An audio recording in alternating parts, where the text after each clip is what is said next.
Hello and welcome to LFC Focus. It is pre-match build-up showtime. Liverpool are taking on Roma in the first leg of their Champions League semi-final tie at Anfield tomorrow night. And I think it's safe to say that we as Liverpool fans at the moment are being put through the absolute emotional ringer. I think we've been through every single feeling it is possible to feel under the sun at the moment. There's excitement, there's nervousness, there's panic, there's tension, there's joy, there's expectation, there's belief. There is everything you could possibly think of. Every single word, every experience describes how we as Liverpool fans are feeling at the moment.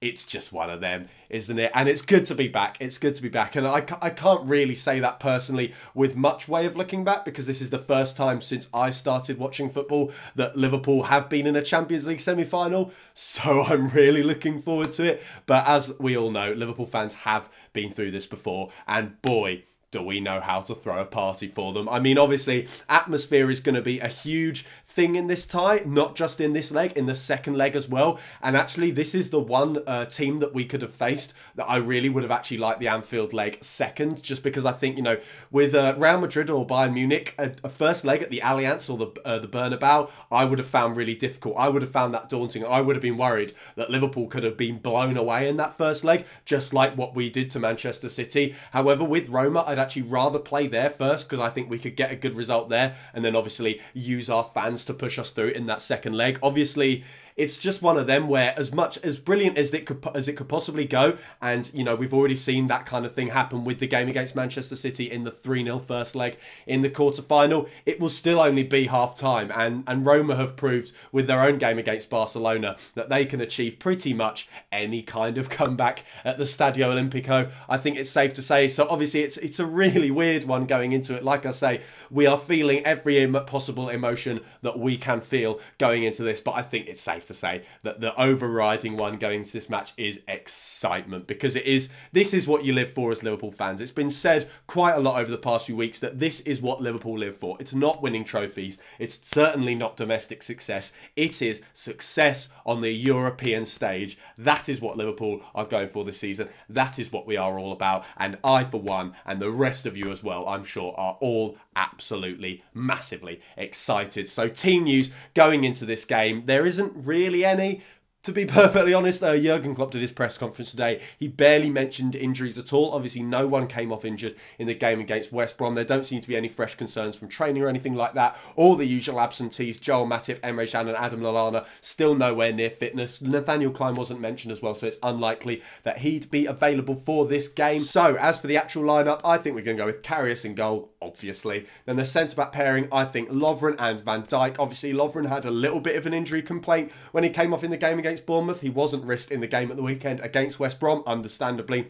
Ranier Klavan deputised there, but I wouldn't be surprised at all to see Lovren come back in and reprise his role alongside Virgil van Dijk. I think they were a great centre-back partnership in those two legs of the Champions League quarter-final. Fingers crossed for another immense performance from the pair of them. Fullbacks, again, sticking with the usual fellas. It's Trent Alexander-Arnold and Andrew Robertson. They're both absolutely boss at the moment. They're both brilliant. They are both running the show for Liverpool on those flanks, so fingers crossed again for some other brilliant performances from those two. The midfield, I reckon we're going to go with Henderson, Milner and Oxlade-Chamberlain. I reckon it's going to be Wijnaldum who gets the bullet for this one, even though I think these are the kind of games that he's most suited to. You know, I think it was on the Anfield Wrap, they said that he comes from that kind of modern Dutch school of players that basically just do as they're told, you know, and when that's up against low block defences, they don't really have any creativity for it. But in these games like this, where they just need to execute their role to absolute perfection in the middle of the park, they're really, really good at it. However, I just don't really think Gini Wijnaldum had that great of a game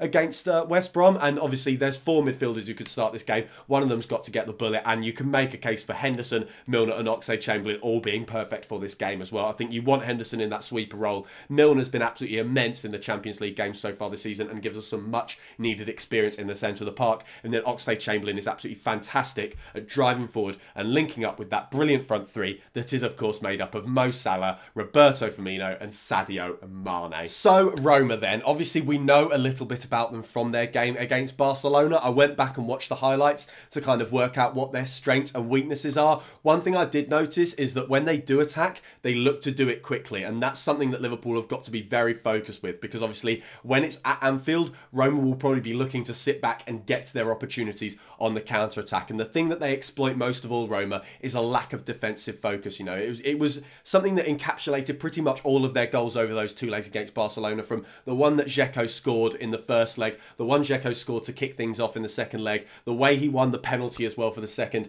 and then the way that Manolas just drifts in front of the entire Barcelona back line to get a free header on goal for that magnificent third goal. So yeah, I think that is what they will look to do, and they will probably look to do it on the counter-attack given the circumstances of the game. I also think that Edin Dzeko, having maybe paid a little bit of attention to what happened at the weekend with Liverpool and the way that Salomon Rondon did admittedly cause our defence a lot of problems with the style of physical play that he brought. He wasn't just a battering ram, he was basically holding up the ball for his teammates while also trying to get at goal himself, basically being as big a nuisance as he possibly could. I think Edin Dzeko is probably going to look at that and think that suits his style as well. He's a tall forward, he's a strong forward, and he will cause Liverpool problems. So yeah, Roma, a very, very good side. However, let's be honest, they've got nothing on this Liverpool team, especially when this Liverpool team plays in the Champions League. So I reckon we are going to get a win. I think we are going to win big. I predicted 3-0 in the game against Man City in the first leg. So, you know, you can come to me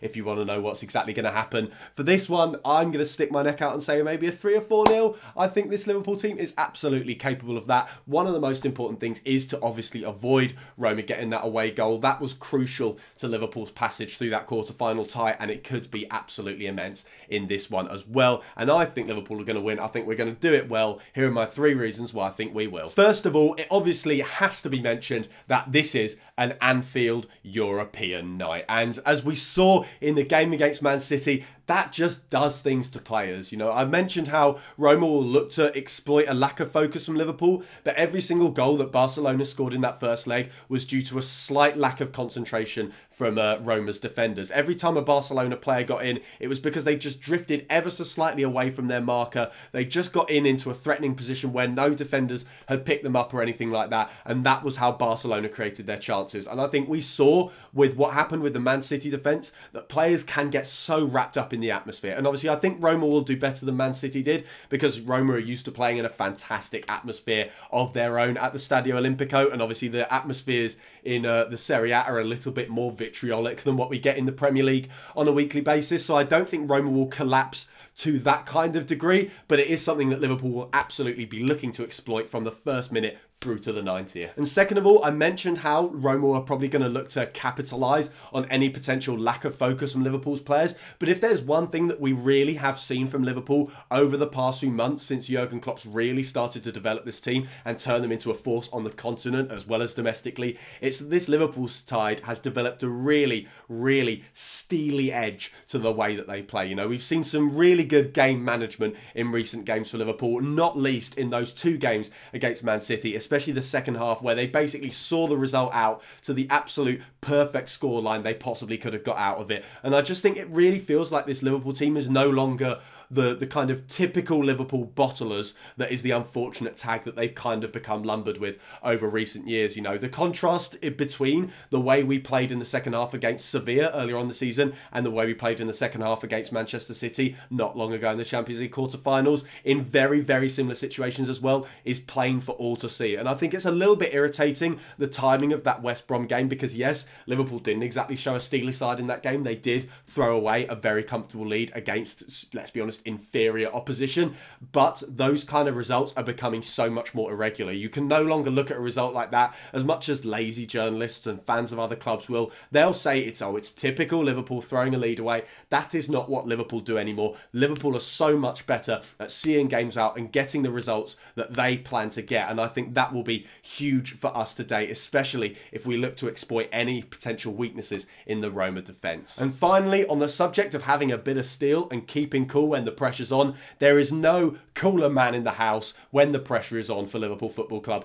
than Mohamed Salah. And obviously this is a massive, massive game for Salah. It is against his former club. I reckon he might struggle in the second leg, so I think it's important that he shows himself here and that he does the business, because it won't be a nice atmosphere for him in that second leg against Roma at the Stadio Olimpico. And obviously Mo Salah, I say that he's cool, he is fantastic, but even the best players can crumble under a lot of pressure. So I think it's important that he does the business in this game, and I'm backing him with his cool head, with the way that he plays when the pressure is built up to the max. Then I think he could be absolutely pivotal for Liverpool in this tie. You know, he was important in giving us the breakthrough in both legs against Man City. You saw it even in the West Brom game, the way the chance comes to him. I wax lyrical plenty about this in the post-match video, about the way he takes that extra touch to make the chance even easier for him. If Liverpool had a player one-on-one in the 90th minute with the score tied at 0-0 in this game, I would absolutely 100% want it to be Mo Salah, because you just believe, as soon as you see Salah on the ball in those kind of positions, you absolutely know it is going to go in. And obviously, like I said, we need to exploit the fact that Roma might switch off ever so slightly defensively. An important part of that is making sure you pass the ball around quickly, that you move it around, that you stretch their defence from side to side, and the speed with which Mo Salah moves the ball around, with the speed with which he dribbles, the speed at which he can turn a game on its head and suddenly create a clear-cut chance, will be absolutely vital in ensuring that Liverpool score the goals in this game that they need to take through to that second leg at the Stadio Olimpico. So that is all for today's video. Thank you guys very, very much for watching. I will, of course, be back with some post-match content after the game tomorrow night. Until then, thank you very much for watching. Don't forget to like this video if you enjoyed it. Hit that subscribe button there if you're new around here. Check out some of the other videos that have been out on the channel over the past few days as well. Don't forget to follow at LFC Focus TV on Twitter, and I'll be back tomorrow after we've hopefully battered Roma in the Champions League. Bye for now.